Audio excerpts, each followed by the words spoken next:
Sewage treatment plant भी बनाए जा रहे हैं।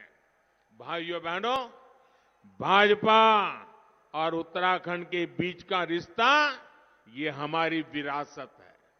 अटल जी ने उत्तराखंड बनाया और उनके प्रयासों से उधमसिंह नगर और इस इलाके में नए उद्योग आए। हम आधुनिक इंफ्रास्ट्रक्चर के नेटवर्क से उन उद्योगों की ताकत और आगे बढ़ा रहे हैं। अटल जी ने ऋषिकेश के लिए एम्स दिया था, हमने उधमसिंह नगर में एम्स का सैटेलाइट सेंटर खोलकर सेवा का विस्तार किया है। भाइयों, इस क्षेत्र के लोगों को इलाज के लिए दूर जाना पड़ता था, अब यहीं बेहतर इलाज होगा, उसकी हर सुविधा मिलेगी। हम उत्तराखंड में 4 और मेडिकल कॉलेज भी खोल रहे हैं। 5 नए डिग्री कॉलेज का काम भी प्रगति पर है। साथियों, ये मेडिकल कॉलेज बनने के कारण, ये अन्य डिग्री कॉलेज बनने के कारण गरीब का बेटा भी पढ़ लिख करके डॉक्टर बनना चाहता है तो उसको अपने ही राज्य में डॉक्टर बनने की सुविधा बनेगी। इतना ही नहीं, हमने तो ये भी कहा है कि मेडिकल इंजीनियरिंग लोगों को उनकी भाषा में पढ़ाना चाहिए ताकि अंग्रेजी के अभाव में वो बच्चा, गरीब का बेटा बेटी डॉक्टर बनने से रुक न जाए। ये काम हम कर रहे हैं। विकास के कामों को लेकर कुछ लोग भाजपा की डबल इंजन सरकार का मुकाबला नहीं कर पा रहे हैं। ये लोग अपने समय की लूट खसोट और भ्रष्टाचार पर जवाब नहीं दे पा रहे हैं। अचानक उन्हें उत्तराखंड की संस्कृति भी याद आने लगी है। जिन लोगों को देश की विरासत कभी समझ नहीं आई, जिन लोगों ने कभी मां भारती की रक्षा के लिए मरने मिटने वालों का सम्मान नहीं किया, वो आज संस्कृति की बातें कर रहे हैं। अरे इतने सालों तक राज किया, मेरे इस क्षेत्र में लाखों बंगाली परिवार रहते हैं। बंगाली परिवारों ने जिंदगी अपनी यहां लगा दी है। लेकिन देखिए, हिंदुस्तान के लोग भी ये सुनकर के हैरान हो जाएंगे। आजादी के बाद से लेकर के हमारे बंगाली भाई बहन यहां रहते हैं, लेकिन उनके पहचान पत्र में एक लिखा हुआ रहता था, पूर्वी पाकिस्तान, पूर्वी पाकिस्तान। आजादी के इतने सालों के बाद भी मेरे बंगाली भाई, उनको मैं मां भारती का बेटा हूं, ये हक पाने के लिए लड़ते रहना पड़ा। मैं धामी जी की सरकार को बधाई देता हूं कि उन्होंने मेरे बंगाली भाइयों के इस हक को स्वीकार किया और पूर्वी पाकिस्तान जो लिखा गया था पहचानों में, उसको हटाने का काम कर दिया। भाइयों बहनों, इन लोगों ने आज संस्कृति याद आ रही है, विरासत याद आ रही है। अरे जरा देखो, हमारे गुरुओं ने हमें कितनी बड़ी शिक्षा दी है।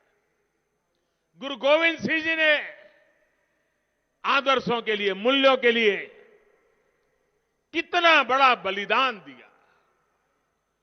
वीर साहिबजादों का बलिदान हिंदुस्तान के बच्चों बच्चों को आने वाली सदियों तक प्रेरणा देने की ताकत रखता है, लेकिन उसे भी भुला दिया गया।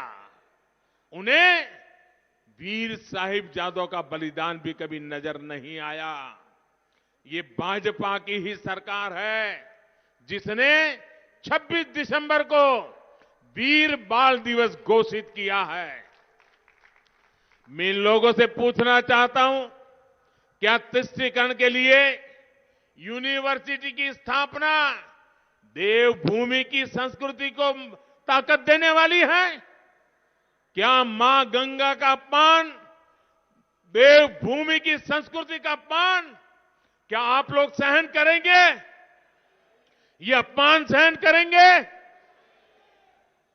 आप देखिए, इसी धरती के संतान, और यहां तो कोई घर ऐसा नहीं है जहां का कोई न कोई परिवारजन फौज के अंदर देश के लिए मर मिटने के लिए तैयार न हो, उस सेना के सेनापति को, इसी धरती के संतान बिपिन रावत जी को ये लोग क्या कहते थे मालूम है? वे उनको सड़क का गुंडा बोल दिए थे। सेना के जवान का ये अपमान, ये सिर्फ बिपिन रावत का अपमान नहीं है। सेना के यूनिफॉर्म को अगर आप सड़क का गुंडा कहते हो, मेरे उत्तराखंड का एक एक नौजवान जो सेना में है, उन हर एक दिल को चोट पहुंचाते हो, उनके परिवारजनों के दिल को चोट पहुंचाते हो। जो लोग उत्तराखंड की पहचान को ही खत्म करने के लिए साजिश कर रहे हैं, वो लोग उत्तराखंड की संस्कृति की सबसे बड़ा खतरा है। बहुत पुरानी कहावत है भाइयों, मुंह में राम बगल में छुरी, और ये तो लोग ऐसे हैं कि उनके मुंह में के भी राम तो निकलता ही नहीं है, लेकिन उत्तराखंड को नुकसान पहुंचाने के लिए वो कोई कसर बाकी नहीं छोड़ेंगे। और अपने अभी सुना होगा, ये कांग्रेस ये अब भारत को भी राष्ट्र मानने के लिए तैयार नहीं है। बताइए, आप मुझे बताइए, उत्तराखंड की इस वीर धरती के घर घर से सेना में नौजवान जाते हैं, देश की हिफाजत के लिए जाते हैं, देश के लिए मर मिटने के लिए जाते हैं। वो सिर्फ उत्तराखंड की सीमाओं पर नहीं बैठते, वो हिंदुस्तान के किसी भी कोने में जाते हैं।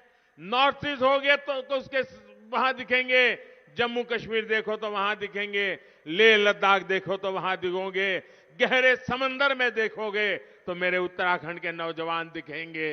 भाइयों बहनों, हिंदुस्तान का कोई कोना ऐसा नहीं है, हिंदुस्तान की सीमा का कोई क्षेत्र ऐसा नहीं है जिसकी रक्षा में कहीं ना कहीं मेरे उत्तराखंड का नौजवान न हो, हमारे उत्तराखंड की बहन बेटियां न हो।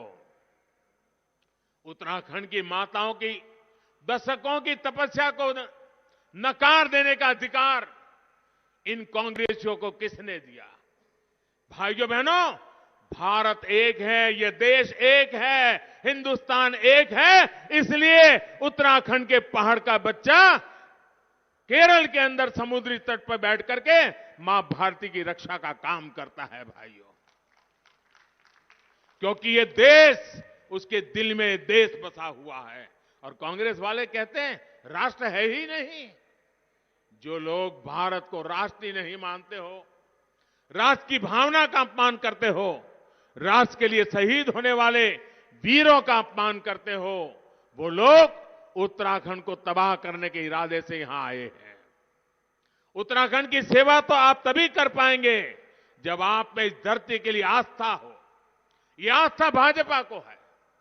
ये धरती हमारे ऋषि मुनियों की धरती है। हमने अपने दृष्टि पत्र में कहा है कि भाजपा सरकार देवभूमि उत्तराखंड के देवत्व की रक्षा करेगी। मैं उत्तराखंड के हर विरोधी को डंके की चोट पर कह रहा हूं, उत्तराखंड के देवत्व के साथ हम कोई खिलवाड़ नहीं होने देंगे।